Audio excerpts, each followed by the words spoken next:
Tu voles dans l'espace, esquivant les étoiles et les trous noirs. Ta vitesse est si grande que tu peux passer d'une galaxie à l'autre en quelques minutes seulement. Cela te semble impossible ? Eh bien, tout cela peut devenir une réalité, car la NASA a déjà testé la technologie qui pourrait nous permettre de voyager plus vite que la vitesse de la lumière. Examinons la flotte spatiale dont nous disposons actuellement. Pour voler dans l'espace, nous utilisons des fusées classiques transportant des tonnes de carburant et d'oxygène. Ces deux substances sont mélangées et enflammées, et du feu jaillit des fusées. Les gaz d'échappement se déplacent vers le bas et les fusées se déplacent vers le haut, comme si elles s'appuyaient sur eux. C'est ainsi que fonctionne la propulsion par réaction. De cette façon, on peut faire voler une fusée à près de 8 km par seconde. À cette vitesse, tu pourrais traverser les États-Unis d'une côte à l'autre en seulement 8 minutes 30. Mais au vu des distances phénoménales dans l'espace, c'est en fait très lent. Un voyage vers une planète voisine, comme Mars, prend environ 7 mois. Et un voyage jusqu'aux confins de notre système solaire prendrait environ 35 ans. C'est le temps qu'il a fallu à la sonde spatiale Voyager, lancée en 1977, pour y arriver. Mais nous souhaitons voyager parmi les étoiles et les galaxies, et l'étoile la plus proche, Proxima Centauri, est à 4,2 années-lumière de chez nous. Il faudrait donc environ 73 000 ans pour y arriver. C'est plus que la durée de l'existence d'une civilisation humaine intelligente jusqu'à présent. Et si tu voulais traverser toute la galaxie de la Voie lactée, qui fait 100 000 années-lumière de large, cela te prendrait environ 1,7 trillion d'années. En comparaison, l'univers entier est âgé de seulement 14 milliards d'années. Nous voyageons donc tout simplement trop lentement.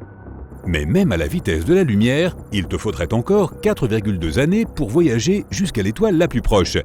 Et il te faudrait 2,5 millions d'années pour atteindre la galaxie d'Andromède, pourtant voisine de la nôtre. Mais on ne peut pas accélérer ainsi si facilement, car les lois de la physique stipulent qu'un objet doté d'une masse ne peut pas voyager à la vitesse de la lumière. Un photon de lumière a un poids infiniment petit. Mais si tu veux accélérer ne serait-ce qu'un minuscule grain de sable à cette vitesse, tu auras besoin d'une infinie quantité d'énergie. Peut-être même plus que ce que possède l'univers entier. Toutefois, les scientifiques pourraient avoir trouvé un moyen de contourner les lois de la physique. Pour créer une forte poussée, il faut donc pousser sur quelque chose. Les bateaux ont besoin d'eau, les avions poussent sur l'air, les fusées utilisent le carburant qu'elles brûlent. Mais cette chose, le M-Drive, fonctionne de façon différente.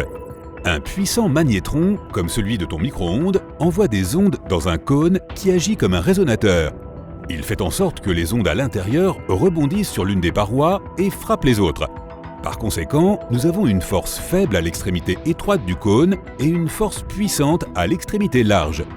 Et si nous analysons cette force puissante, nous verrons qu'elle est dirigée vers l'extrémité large du cône. La poussée sera donc dans la direction opposée. Maintenant, rendons ce modèle beaucoup plus grand et mettons le M-Drive sur un vaisseau spatial.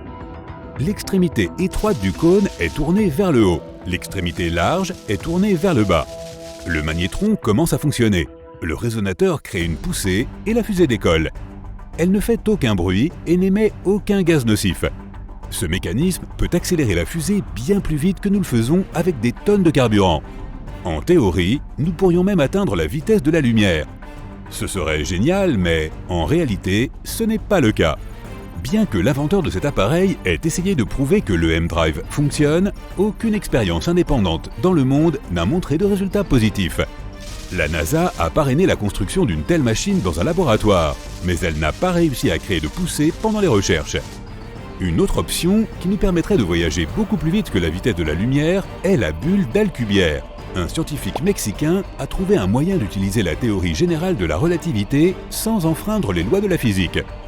Imaginons que nous ayons un vaisseau spatial sur une couverture spatio-temporelle et qu'il doive faire un voyage à l'autre extrémité de la couverture. Au lieu de se déplacer simplement d'un point A à un point B situé à des centaines ou des milliers d'années-lumière, le vaisseau commence à tirer la couverture vers lui. Au fur et à mesure que le vaisseau plie cette couverture, le point B se rapproche de lui. Désormais, le vaisseau doit parcourir une distance beaucoup plus courte jusqu'au point B. Il fait un voyage rapide et étend ensuite la couverture spatio-temporelle pour qu'elle redevienne normale. Et voilà. Un tel vaisseau n'a donc pas besoin de moteurs puissants qui brûleront des tonnes de carburant et d'oxygène. Il se déplacerait dans une sorte de bulle. Mais le plus difficile est de créer une telle bulle. Pour y parvenir, nous aurions besoin d'une quantité d'énergie à peu près égale à la masse énergie de tout Jupiter. C'est plus que ce que nous pouvons produire sur Terre. Et pourtant, les scientifiques prévoient de tester cette technologie sur une petite sonde spatiale de la taille de Voyager. Mais cette expérience pourrait durer des décennies, voire des siècles. Aujourd'hui, les scientifiques essaient d'atteindre au moins 20% de la vitesse de la lumière à l'aide d'un laser, et ils prévoient de se rendre vers Proxima Centauri dans environ 30 ans. Cela devrait se passer comme ceci. Un vaisseau mère sera lancé depuis la Terre. Il embarquera des milliers de sondes spatiales de la taille d'un ongle.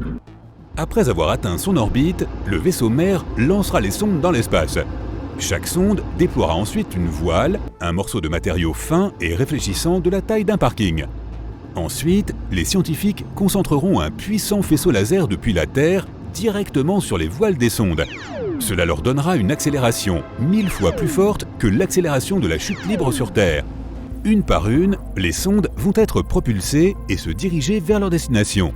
Nous n'aurons même pas besoin de maintenir ce rayon laser en permanence.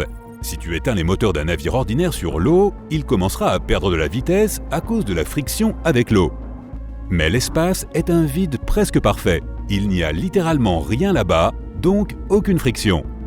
Tout ce que nous aurons à faire, c'est d'accélérer les sondes jusqu'à la vitesse nécessaire. À 20% de la vitesse de la lumière, ces sondes pourraient atteindre le Soleil en seulement 40 minutes. Mais au lieu de cela, elles vont se diriger vers l'étoile Proxima Centauri. Après environ 30 ans de voyage, 4 autres années s'écouleront avant que nous recevions un signal des sondes.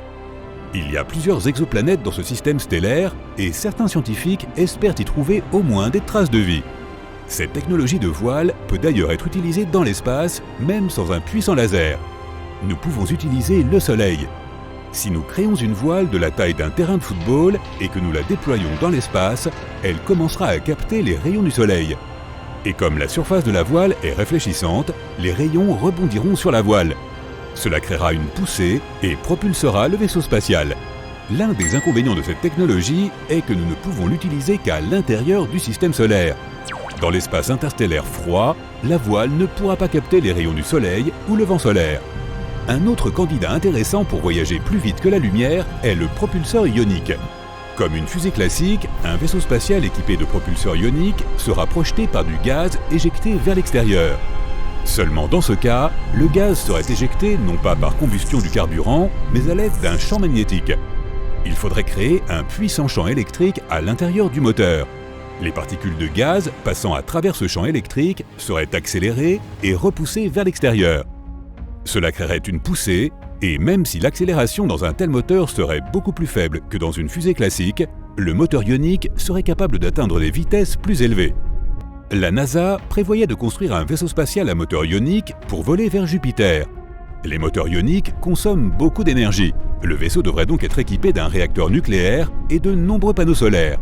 8 gros moteurs étaient censés accélérer le vaisseau spatial jusqu'à une vitesse d'environ 90 km par seconde. À cette vitesse, le voyage de New York à Londres prendrait 1 minute. Jusqu'à présent, cette technologie a été activement testée sur différentes sondes spatiales, mais elle n'a pas encore de solution pour savoir comment voyager plus vite que la vitesse de la lumière.